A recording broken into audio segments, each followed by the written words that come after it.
शैक्षणिक, क्रीडा, शेती, व्यावसायिक, राजकीय, गुन्हेगारी क्षेत्रातील माहिती देणारं एकमेव news channel PG news Marathi.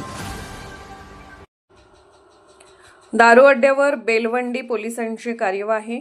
Belwandi police station हद्दीतील बेलवंडी व माठ गावातील हातभट्टी दारू तयार करणारे दीपक भास्कर पवार, रामदास प्रकाश पवार, अंकुश तानाजी पवार, संतोष तानाजी पवार, सर्व राहणार माठ व संजय शंकर पवार, गोरख पांडुरंग पवार, राहणार बेलवंडी, तालुका श्रीगोंदा हे माठ व बेलवंडी गावात भट्टी लावून हातभट्टीची दारू तयार करत असल्याबाबत बातमी मिळाल्याने सदर ठिकाणी जाऊन घोड नदीचे पात्रालगत व हंगा नदीचे पात्रालगत चालू असलेल्या हातभट्टीचे भट्ट्यावर कारवाई करून कच्चे रसायन व हातभट्टीची तयार दारू तसेच हातभट्टीचे साहित्य असे मिळून एकूण 1,95,000 रुपये किमतीचा मुद्देमाल नाश करण्यात आला आहे.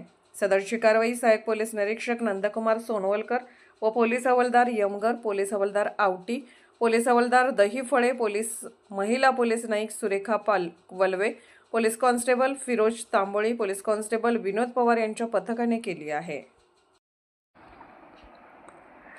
पीजी न्यूज मराठी चॅनलला लाईक करा, शेअर करा आणि सबस्क्राईब करा.